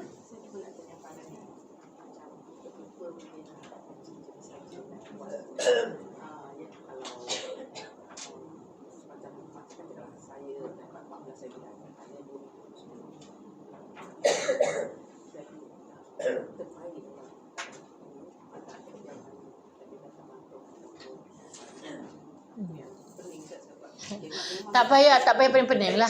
Kita kalau lah pilihan macam ni lah, nak pilih nak buat haji tamattu', kita ukur baju di badan sendiri. Ya. Jadi walaupun dari sudut pandangan mazhab Syafi'i haji ifrad yang terbaik, tapi pandangan tu cantik je, khilaf tu. Bagi pandangan mazhab Hambali, dia kata haji tamattu' paling baik. Ya, tapi bagi mazhab yang lain pula haji qiran paling baik. Jadi maknanya di sini tidaklah satu penekanan yang you mesti buat haji ifrad. Kalau mampu buatlah, tapi kalau tak mampu jangan sampai menyusahkan diri. Kalau kita pergi contoh seminggu lagi, okey boleh buat haji ifrad. Ya, Ustazah biasa kalau seminggu untuk ifrad tak ada masalah. Tapi kalau sebulan untuk ifrad, memang orang itu mesti kuat lah. Kalau dia rasa dia kuat, dia tak ada masalah dengan larangan ihram, okey, carry on, teruskan. Ustazah tengok bagi orang perempuan, dia tak ada masalah sangat. Sebenarnya semua tak ada masalah, lelaki perempuan tak ada masalah. Tapi kita yang kadang-kadang rasa macam susah, ya? Rasa macam susah berada dalam ihram. Orang yang dalam ihram ni memang Nabi dia sebut, orang yang dalam ihram adalah orang yang kusut dan berdebu. Jadi tak ada dah nak fikir soal cantik-cantik. Kita sibuk dengan Allah SWT. Ya, orang tu kusut. Kusut berdebu tu biasa dah bagi orang yang dalam ihram. Ya, kalau nak tengok handsome, sikat rambut berminyak rambutnya, semua tu memang tidak dalam ihram lah. Ya, kalau janggut berserabai, ya, kalau kuku dah panjang sikit, kalau dah kain ihram tukar warna dah, itu memang orang ifrad. Ya, nak buat macam mana? Asal jangan kotor. Dia mesti suci untuk kita buat ibadah. Ya. Jadi kalau kita rasa mampu nak duduk dalam ihram macam Puan kata tadi 14 hari, ya. Silakan teruskan aja dalam ihram, buat ifrad, ya. Tapi kalau rasa macam susah, buat je tamattu'. Ya, sebab tu disebut tamattu' ni bersenang-senang. Tapi tak adalah senang mana pun, ya. Duk kata senang-senang, tak adalah senang mana pun, ya. Tinggalnya tu yang selalu tanya soalan yang sama, ya. Ustazah, ya Allah, rasa macam bukan boleh nak rakam je jawab. Ustazah, saya tak kisah sangat duduk dalam ihram, tapi rambut saya ni kan jenis senang gugur. Itu soalan dia. Lalu yang tu, ya. Rambut saya ni kan Ustazah dia senang gugur lah, Ustazah, ya. Lepas tu Ustazah, saya tak larat lah nak bayar dam. Ya, saya tak larat nak pakai kain ihram. Itu soalan dia. Banyak sangatlah dia punya tak larat dia tu. Dia soalnya di sini, tuan-tuan perempuan ni pergi Mekah untuk apa? Nak buat haji, nak buat umrah. Nak duduk dalam ihram kan, nak duduk luar ihram. Nak duduk dalam ihram, tapi nak sekejap-sekejap, tak nak lama-lama. Sebab itulah jemaah ni dia kalut niat ihram, tiap-tiap hari nak pergi buat umrah. Tapi bila dia niat ihram, dia kalut nak keluar pada ihram. Dia punya kalut lah. Ustazah, jomlah cepat-cepat kita pergi tawaf nak keluar. Yang kau tadi sibuk-sibuk nak pergi, relax lah. Buatlah ibadah itu dengan tenang, khusyuk dan tawaduk. Ni sibuk masuk ihram, sibuk keluar ihram. Lala, saya dah 10 kali umrah. Dia bukan masalah 10 kali umrah, tapi buat umrah itu dengan penuh khusyuk dan tawaduk. Walaupun 2 atau 3 kali. Faham nah? Itu satu. Jadi yang takut gugur rambut tu, gugur rambut tu kan dia dah biasa. Rambut yang gugur itu adalah satu fenomena semula jadi bagi seorang manusia. Itu dia bahasa dia. Jadi kalau dia gugur sendiri-sendiri, tengok-tengok ada atas bantal, atas tudung, abaikan. Dia gugur sendiri. Pokok tu pun daun dia kering jatuh. Okey? Jadi rambut kita jatuh sendiri, duk tengok berata ada buat tak tahu je, jangan saja-saja mandi duk kira. Tak payah buat, abaikan aja. Tapi kalau kita sedar yang kita buat, kita sedar kita sikat, kita sedar kita cabut, kita sedar kita senjah. Ada bahasa Kelantan senjah. Dia maknanya buka dengan kasar dan tercabut sakit, itu kita bayarlah dam. Memang kita buat. Satu lagi, kita buat dengan tidak sengaja. Kita lupa atau terbiat. Ini penyakit terbiat ni, dia baca buku dia cabut rambut dia, duduk, dia ralik, dia macam satu keseronokan. Sama juga dia gigit kuku. Yang itu tak berdosa sebab dia tabiat, tapi dia tetap kena bayar dam sebab dia buat dengan nak kata sengaja, dia buat dengan usaha. Macam kita, dia buat dengan usaha dia. Itu dia masuk dalam bab itlaf. Potong rambut, kuku, bunuh binatang dan sembelih potong pokok, itu termasuk dalam itlaf. Walaupun kita buat dalam keadaan terlupa, tapi kita buat dengan tenaga dan usaha kita tetap kena bayar dam tetapi tidak berdosa. Itu masuk dalam itlaf. Tapi kalau yang masuk dalam tarafuh ni sesuatu yang kita buat suka-suka, seronok-seronok, pakaian, minyak wangi. Yang itu kalau kita terlupa, cepat-cepat betulkan, tak kena bayar dam. Terlupa pakai kepiah, orang tegur, buka, tak payah bayar dam. Terlupa pakai minyak wangi, basuh, tak payah bayar dam. Terlupa tutup muka orang perempuan, ditegur, buka, tak kena bayar dam. Sebab itu termasuk dalam tarafuh, benda yang boleh dibetulkan. Faham ni? Faham, catat dah tu. Kalau yang berkaitan dengan itlaf sahaja yang kena bayar dam. Itu pun tidak berdosa kalau tidak sengaja, tabiat atau terlupa. Ya, hanya kerana kita buat dengan usaha tu kita kena bayar dam lah. Ya. 4 je bendanya, potong kuku, potong rambut, binatang dan juga tumbuh-tumbuhan. Itu je masuk dalam itlaf, ya. Dah masuk bab dam dah. Okey, dalam bab haji mabrur, dia ada sebelum menunaikan haji, semasa menunaikan haji dan selepas menunaikan haji. Sebelum ni memang sekarang lah kita kena ikhlaskan hati kita kerana Allah, kena belajar tentang ilmu manasik haji, gunakan wang yang halal. Kalau zakat tak keluar lagi tu, keluarkan zakat. Kemudian lakukanlah rukun Islam dengan sempurna, ya. Mengucap 2 kalimah syahadah, bersolat, puasa, zakat tu kita lakukan. Okey, semasa menunaikan haji kita menyempurnakan rukun dan wajib dengan betul, bayar dam yang berkaitan dan tinggalkan larangan ihram, tidak melakukan sifat mazmumah, keji, fusuk, jidar, rafat yang saya sebutkan tadi. Itu semasa. Dan selepas kita jauhkan diri dari dosa dan perkara mungkar, memperbanyakkan amal soleh untuk meningkatkan iman dan ketakwaan dan perbaikan diri ke arah yang lebih sempurna, ya, dari segi akhlak dan kelakuan secara istiqamah, secara berterusan. So tiga-tiga ni kena jaga. Setengah orang, ramai juga jemaah, ya, bila habis saja haji lain dah PL-nya. Betul. Masa awal pergi tu kata waduknya, kalau ustaz-ustazah buat kelas tu kan tak ponteng, semua masuk. Ya, habis saja haji, ada kelas pun tak masuk dah. Kerjanya pergi shopping saja.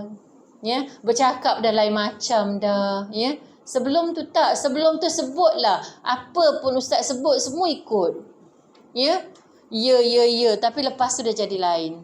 Tak tahulah. Itu kita penentuan haji mabrur kita tu setakat mana, ya. Ada setengah tu jenis takut lagi, walaupun lepas tu masih lagi duk kontrol, cakapnya kontrol itu, insya-Allah, ya. Tapi kalau dah main lepas-lepas dan lepas tu tak tahulah, ya. Tu kena tengok kita sendiri yang muhasabah diri kita, tak ada siapa yang boleh muhasabah diri kita, ya. Yang menentukan haji mabrur pun bukan dicop kat dahi. Kau boleh cop haji mabrur kan senang. Tak ada sijil pun, sijil mabrur tak ada, ya. Jadi panduan dia kita baca doa juga, ya, doa dia Allahumma ja'alhu hajjan mabruran wa zamban maghfuran wa sa'yan mashkuran wa amalan salihan makbulan wa tijaratan lan tabur. Amin, ya. Okey. Ni ustazah langgar je lah, ya. Okey, sekarang kita masuk bab rukun haji dan umrah, ya. Pukul berapa dah sekarang? 10:05 ya. 10:30 kita berhenti, kita minum sekejap ya. Okey, baik. Perbezaan di antara rukun ya, rukun baik sama ada haji atau umrah. Rukun ni ya, dengar betul-betul bagi orang yang tak pernah belajar lagi ke, rukun ini adalah sesuatu yang wajib kita lakukan. Wajib kita buat. Kalau kita tak buat, haji atau umrah kita tidak sah. Kalaupun dia niat sah, tetapi rukun itu kalau dia tak buat, haji dan umrah dia masih lagi tergantung dan dia masih lagi dalam ihram. Itu bagi makna rukun. Sesuatu yang wajib dilakukan, kalau dia tak buat, haji tidak sah atau hajinya masih lagi tergantung dan dia masih lagi dalam ihram. Contoh, kita cerita bab umrah dulu. Umrah dia ada rukun dia yang pertama, niat, tawaf, sa'i, bergunting, tertib pada semua rukun. Okey? Iaitu rukun umrah. 5 ya. Niat, tawaf, sa'i, bergunting, tertib pada semua rukun. Jadi kalau jemaah ni dia niat umrah. Lepas tu dia masuk dia tawaf. Lepas tu dia tak sa'i. Dia terus balik ke Malaysia. Maknanya umrah dia masih lagi tergantung dan dia masih lagi dalam ihram. Itu contoh. Ya, duduk dalam ihram. Yang kita takut tu lah duduk dalam ihram lama-lama tu. Ya. Haji. Contoh haji ya. Bagi haji wajib dia apa? Niat, wukuf, tawaf, sa'i, bergunting, tertib tidak pada semua rukun ataupun tertib pada kebanyakan rukun. Dia bukan semua. Ya. Itu 6. Bagi umrah dia ada 5 sahaja rukun. Bagi haji dia ada 6 rukun. Katalah jemaah haji ini dia dapat niat, dia dapat wukuf di Arafah, tiba-tiba dia sakit, dia kena dihantar pulang ke Malaysia. Jadi waktu itu dia haji dia masih lagi belum sempurna dan haji dia masih lagi tergantung. Ya. Dia masa tu dia kenalah bagaimana cara sekalipun dia ada masa dia kena pergi sambung balik kerja-kerja haji dia dan dia kena bayar dam ihsar untuk lepaskan diri daripada larangan ihram yang Ustazah terangkan tadi itu. Okey? Itu cara penyelesaian untuk sementara sebelum dia dapat sambung balik kerja-kerja haji. Tapi kalau dia tak dapat wukuf, hajinya tidak sah. Sebab dalam bab haji, al-hajju Arafah. Haji itu Arafah. Tak dapat berwukuf di Arafah, tak dapat haji. Dia hanya jadi umrah sahaja. Okey? Baik. Ini rukun, ya. Rukun pekerjaan yang mesti dilakukan oleh jemaah haji ataupun jemaah umrah ketika menunaikan haji dan umrah. Jika tidak ditunaikan umrah seseorang atau haji seseorang tidak sah, tidak sempurna dan tergantung dan masih terikat dengan larangan ihram, ya. Hai, tinggi betul lah pentas ni, nak kena naik turun. Okey, kita tengok ya, wajib pula. Wajib, pekerjaan yang wajib juga. Pekerjaan yang wajib dilakukan oleh jemaah haji dan jemaah umrah ketika mengerjakan umrah. Jika tidak ditunaikan, haji dan umrah tadi masih lagi sah. Ya? Masih lagi sah. Wajib dia ringan sikit. Ya? Kalau rukun dia berat. Rukun kalau tak buat, haji je tidak sah atau tergantung dan dia dalam ihram. Tapi bagi wajib, kalau tak buat, hajinya masih lagi sah. Tetapi kalau dia tinggal dengan sengaja, hukumnya berdosa. Tak sengaja tidak berdosa. Dan kena bayar dam mengikut syarat-syaratnya. Okey, saya bagi contoh. Umrah, apa dia wajib umrah? Niat ihram di miqat. Niat ihram di miqat. Yang kedua,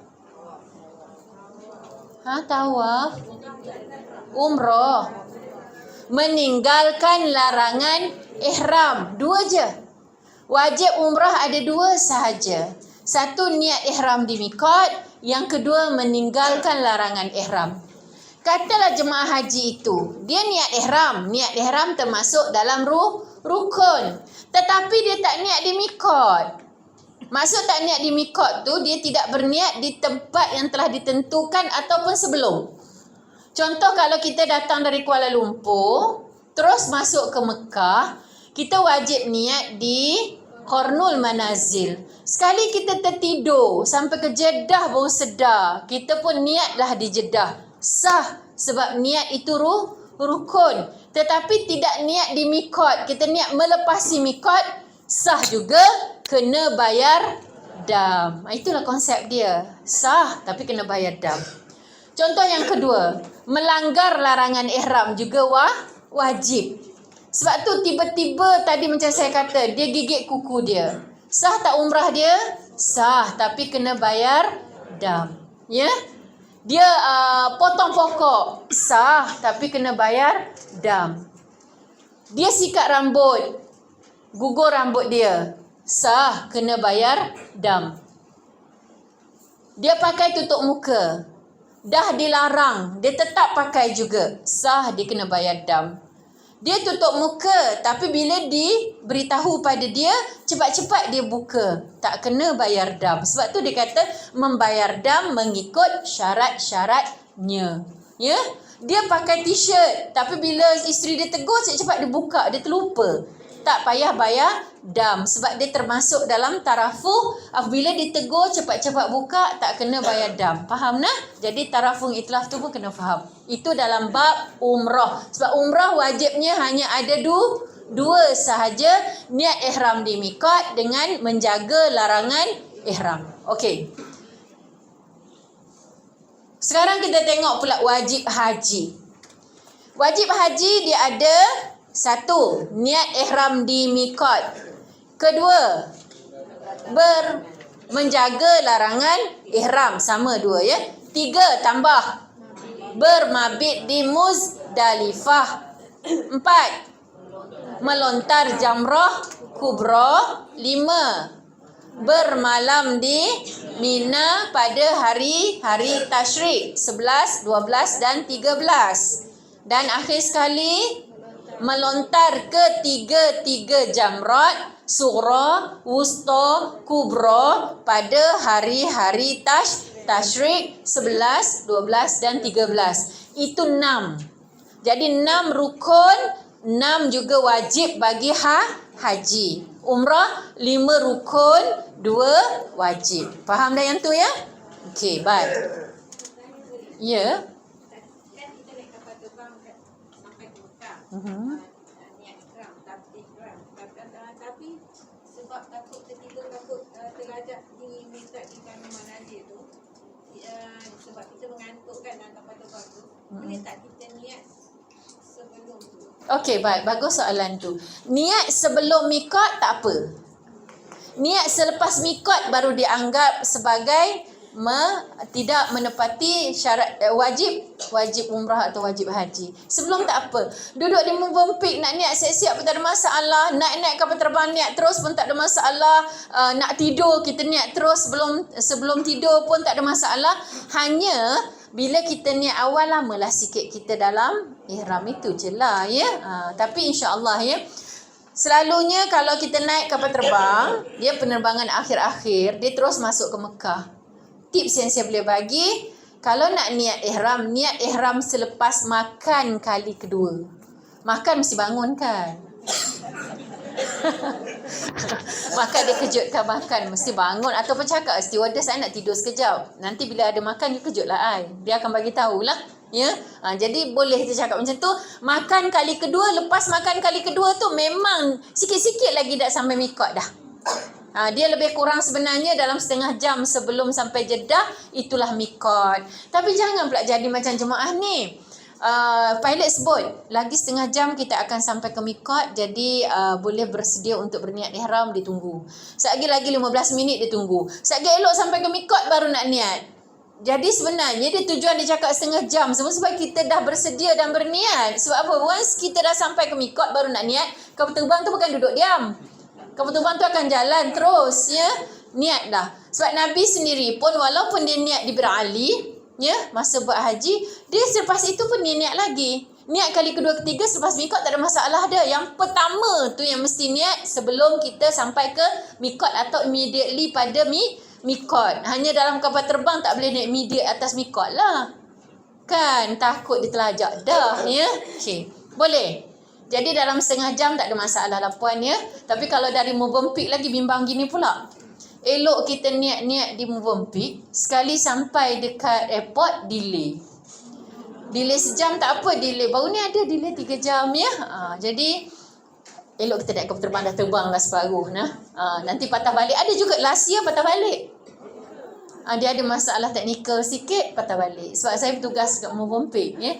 Mulai esok insyaAllah saya bertugas sampai 5 hari bulan.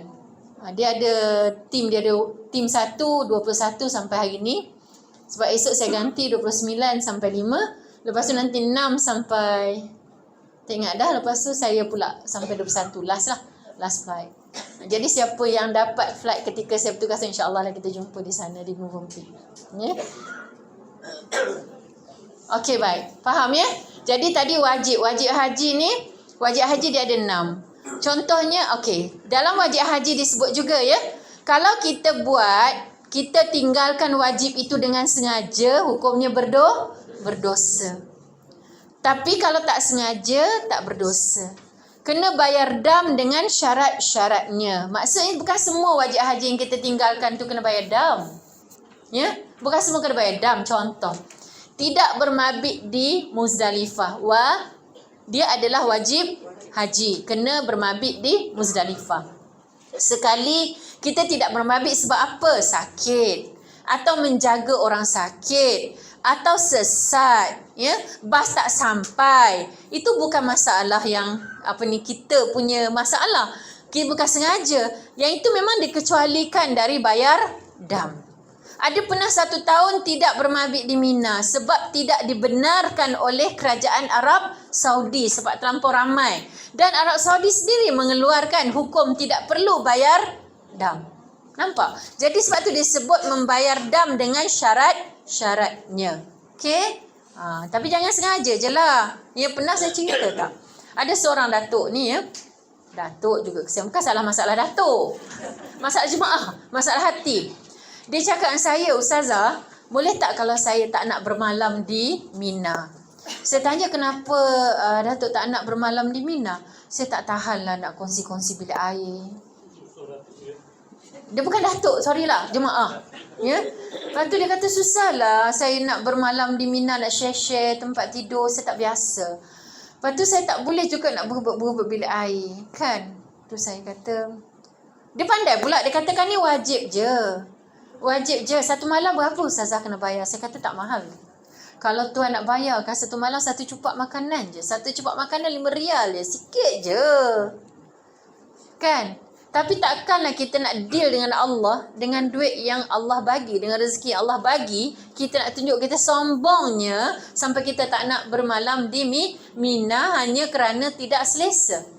Setelah 60 tahun kita ada hidup atas dunia. Yang mana ni? Ada yang 20 tahun, 30 tahun, ya. Alhamdulillah.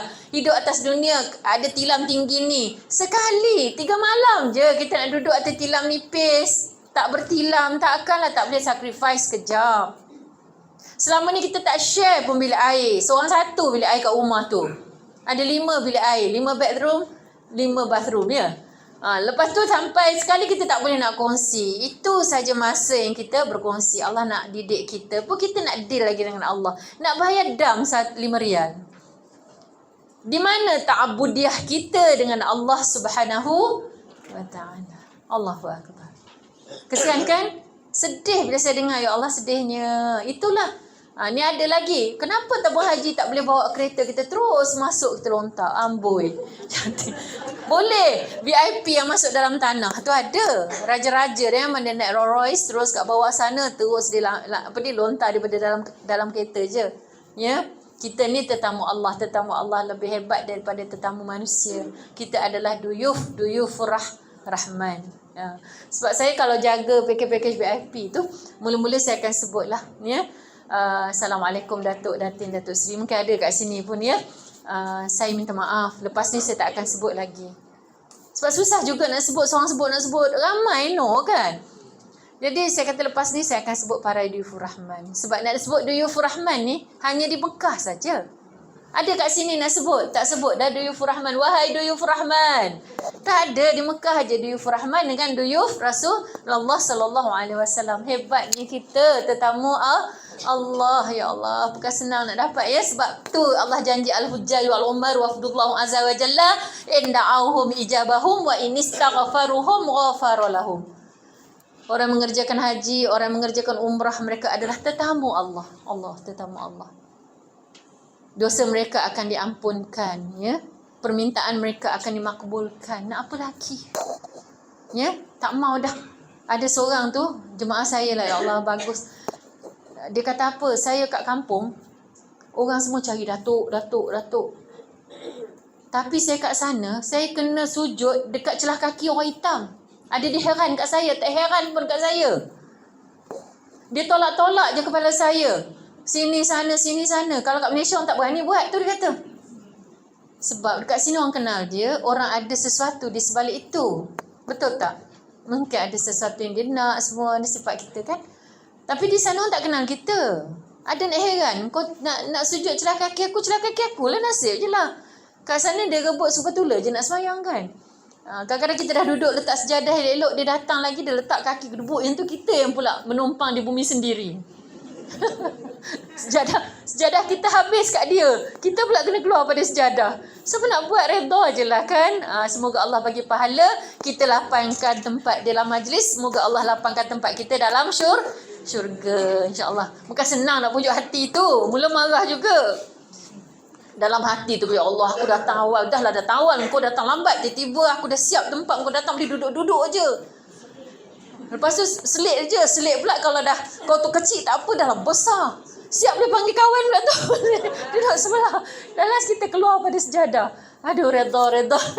Ni redha ni nak dapat pahala kan. Aduh, itulah banyak nak kena sabar ya.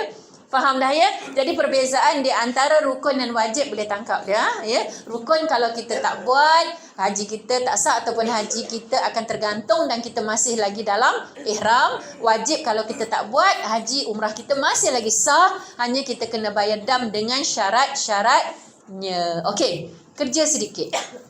Depan sekali saya rasa anak-anak saya dah bagi tag ya. Ada warna merah, ada warna hijau, ada 2 warna.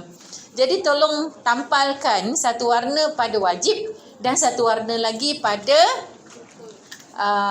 rukun ya. Dia supaya senang kita tengok. Dah buat dah? Wah. Saya pergi yang khusus pertama. Awak datang? Datang lagi? Ish. Kenapa tak cakap? Nanti jumpa Ustazah kemudian. Padahal benda sama je Ustazah terangkan. Mak suruh datang. Bukan dia nak datang, mak dia suruh datang. Mak suruh datang. InsyaAllah bila nak pergi? Tak dapat tarik. Tak dapat tarik tapi panggilan sudah. Dah ada nama dah. InsyaAllah. Moga dapat haji mabrur semua ya. InsyaAllah. Ya, tengok macam adik ni buat ya. Dia dah siapkan. Dia tuliskan wajib dengan ni. Tampalkan. Ada kat belakang kan. Tampal rukun sebelah tajuk. Dia ada tajuk masing-masing tu. Rukun 1, rukun 2. Bukan yang ini sayang. Macam ni. Saya sebenarnya pelik. Saya dah bubuh muka surat. Tapi bila saya cetak tak dapat. Mesti cetak ni macam ni, rukun 1. Dia ada rukun 2. Ni macam wajib kan? Wajib 2. So letak dekat sini. Ya, senang nak buka baca. Jumpa tak? Tak, bukan macam tu. Bukan. Dalam tiap-tiap ni macam ni ni larangan nombor 2. Dia ada larangan, dia 1 niat di ihram, divider. Buat macam dia divider lah satu-satu tajuk tu ya. Bukan. Ni 1 rukun. Ni rukun. Ni rukun 1, ada rukun 2, rukun 3. Saya dah buat dah rukun-rukun tu. Bukan apa, nak bagi tengok. Ada sekadang tak buka langsung pun buku saya tu. Dah koyak dah. Tak jumpa. Tu suruh cari ni. Bukan. Okey, mari sini nak jumpa Allah. Adik. Bukan. Bukan. Salah. Macam ni Baik yang ni. Rukun 1. Buatlah warna satu rukun. Rukun 1 dia ada rukun 1, rukun 2, rukun 3, rukun 4, rukun 5, rukun 6 ya. Wajib pun sama, wajib 1. Macam ni adik tulis. Ni rukun 1. Warna oranye. Ini wajib. Yang warna kuning wajib. Alah nak bagi kerja je budak sekolah sikit. Kalau tidak tak buat kerja budak sekolah ni. Dah lama tinggal sekolah kan.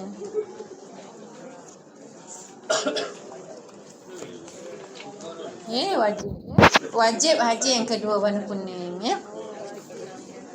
Jadi warna biar bezalah, yang rukun warna lain, yang wajib warna lain. Tu okey dah tu.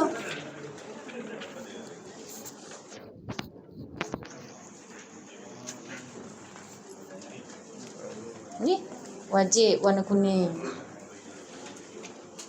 Bukan. Betul tu. Wajib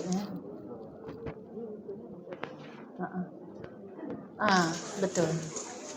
Senang bila kita nak baca, kita tahu dah yang wajib ni warna kuning, yang ni muka surat tu lah saya tak buat. Muka surat tu saya dah buat muka surat tu, mesti cetak tak jadi, tak keluar. Saya rasa dia ambil salinan lain ni. Ni rukun warna apa dia bagi? Ada warna apa? Merah. So merah letak rukun, wajib warna dia ada, saya tulis. Ni satu rukun 1 kan, rukun 2. Wajib dia warna berbeza lah, senang kita tengok. Okey, mana yang dah siap boleh keluar ya, kita makan nasi lemak ya. Kat luar. Siapa sudah boleh keluar dulu cepat kat luar ya. Okey, di luar sana tu ada satu ni syarikat ya. Dia ada bawa tu apa nama barang-barang penjagaan diri ya, yang dipanggil mesra ihram lah, maksudnya dia tidak berbau semua kan. Jadi bolehlah kalau nak tengok. Dan yang dah pergi ke sana, mereka menghadapi masalah satu, sebab sekarang musim panas, dia orang kata apa, kering dan muka tu kena pakai sunscreen. Jadi kalau sunscreen yang ada kat luar tu dia water base, dan juga dia dia tak ada bau, dan sesuailah untuk kita amalkan. Dan dengan cerita katanya bagus juga, wallahu alam ya. Jadi kalau nak boleh tanya-tanyalah kat dia orang kat luar tu ya. Sebab tak jadi kesalahan kalau pakai dalam ihram pun ya, untuk tu. Nanti kita sambung selepas ni ya. Jadi yang belum minum lagi boleh minum, yang dah minum pun boleh rehat. Siapa yang nak pergi buat solat duha boleh turun ke bawah. Ya, ada dewan solat kat bawah ya, dewan solat lelaki dan perempuan. InsyaAllah.